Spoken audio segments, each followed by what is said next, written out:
How do you punish a woman for crimes she didn't commit? In Iraq, authorities found a way.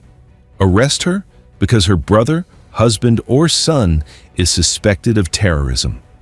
No warrant, no evidence, just an association with a male family member under the vague 2005 Anti-Terrorism Law. Then, demand bribes from her family for visits, for food, for a transfer to a cell without scabies. If she refuses to confess, threaten to rape her daughter. Iraqi courts accepted these coerced confessions and rarely punished the torturers. By the mid-2000s, over 4,200 women were trapped in this system. Most had never fired a weapon or planted a bomb. Their crime was being related to the wrong man. Until 2009, Qadamiyya Women's Prison in Baghdad stood as the capital's only facility for female inmates. Inside its walls, detainees described electric shocks, suspension in stress positions, falaka, the beating of the soles of the feet, electric drills against bone, fingernails torn out, and rape. These were not improvisations. They were the same methods cataloged under Saddam Hussein 2 decades earlier. The regime had changed. The interrogation rooms had not. Most Americans remember 2004 as the year the photographs surfaced. Hooded men, stress positions, grinning U.S. soldiers at Abu Ghraib. 11 U.S. service members were eventually convicted in courts-martial. Congressional hearings followed. The scandal ended bipartisan congressional support for the occupation. The scandal forced the Pentagon to revise detention protocols. But the story did not end when American military police left those corridors. It migrated to Iraqi hands. As Iraqi forces assumed full control of detention operations through the late 2000s and into the 2010s, the abuse did not diminish. It expanded, refined itself, and turned inward against the country's own population. By the mid-2000s, Human Rights Watch estimated roughly 4,200 women were held across Iraqi interior and defense ministry facilities. The sectarian breakdown was staggering. Over 98% were Sunni. In a country roughly 1/3 Sunni Arab, that figure is not statistical noise. That's not a statistical anomaly. That's ethnic cleansing by paperwork. Western prison systems exhibit racial and class disparities, but nothing approaches this ratio. The prison had become an instrument of sect, and the justice system had become its delivery mechanism. The Iraqi criminal process documented by Human Rights Watch did not rest on forensic evidence, ballistic matches, or surveillance records. It rested on 2 pillars: confessions and secret informant testimony.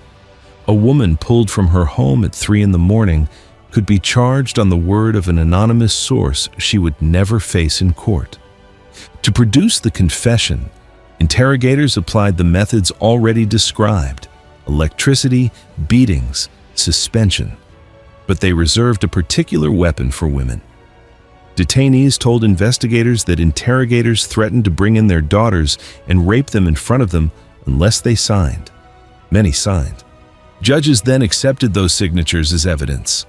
The legal architecture enabling this was Article 4 of the 2005 Anti-Terrorism Law, written in language so elastic that mere association with a suspect could justify arrest, prosecution, and a death sentence.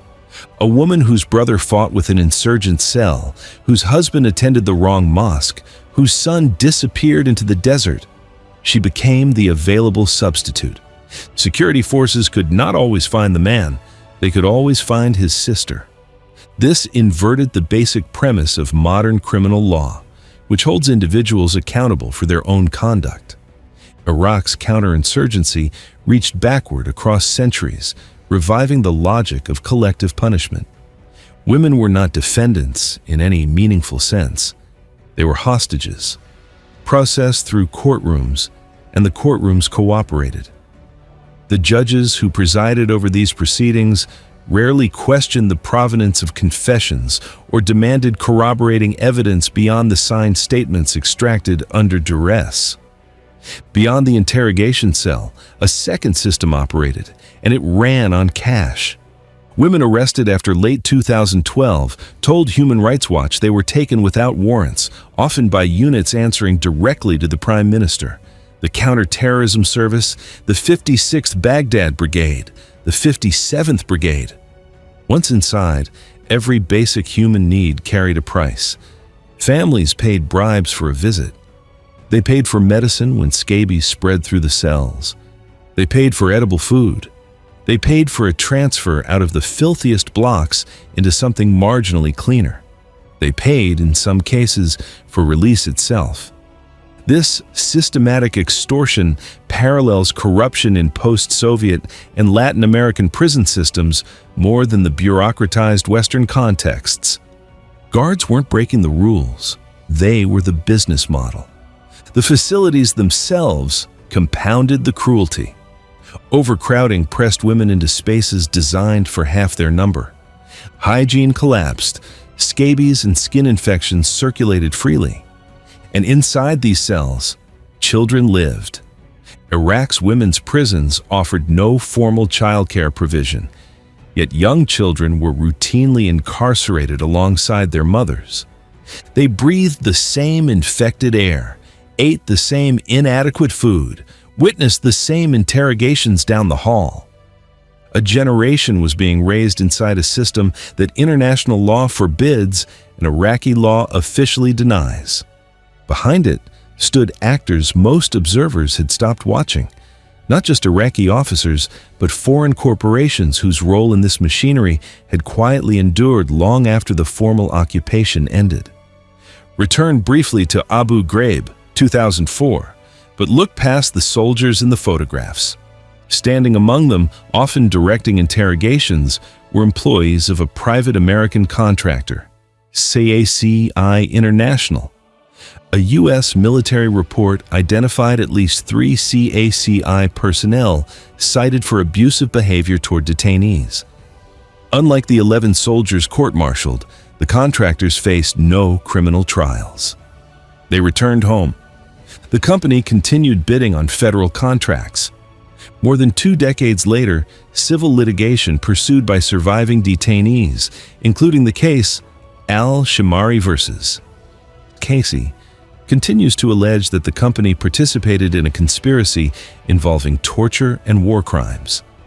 Casey denies the allegations, but the legal question itself marks a shift.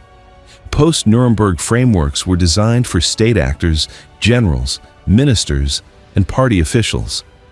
They were not designed for procurement officers, shareholders, or middle managers signing interrogation support contracts from offices in Virginia.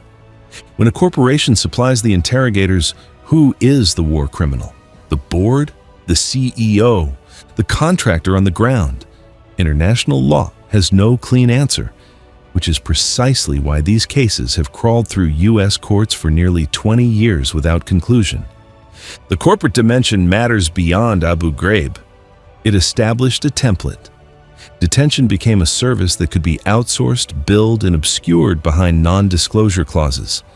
The women later held in Iraqi-run facilities inherited a system in which accountability had already been engineered into fog, and the institutions tasked with cutting through that fog had every reason to look away. Title: The Denial That Sounds Familiar. Officially, none of this happens. The Iraqi government acknowledges overcrowding. It concedes shortcomings in medical care. It rejects, categorically, any claim of systematic torture. Yet the volume of corroborating documentation from UN Special Rapporteurs, Human Rights Watch, Amnesty International, and Iraqi parliamentary committees themselves mirrors the pattern documented at Syria's Sednaya prison and Iran's Evin prison. Official denial, mounting external evidence, promised reforms, quiet continuity. Investigations are announced. Commissions are formed. Findings are buried. The same units operate. The same interrogators receive promotions. Inside some Iraqi facilities, observers have noted that Shiite detainees enjoy access to smartphones and Wi-Fi, while Sunni prisoners face beatings and extortion. The hierarchy is not hidden from the prisoners. It is hidden only from the international press releases. This is the turning point that never turned. Regime change in 2003 did not dismantle the apparatus. It transferred the keys. Several hundred women were once held inside Kadamiyya, sentenced for offenses ranging from prostitution to terrorism to murder, processed by a system that could not reliably distinguish between them. That facility and the network that succeeded it exposes something uncomfortable about how torture survives political transformation. The interrogators change uniforms. The contractors change logos. The laws change numbers. The methods do not. Recognize this pattern, and you begin to see it elsewhere, in Cairo, in Tehran, in Damascus, in places yet to make headlines. The question isn't whether Iraq is uniquely brutal. It's whether anyone who built the systems to prevent this, after Nuremberg, after Abu Ghraib, ever intended them to reach the women still waiting in those cells.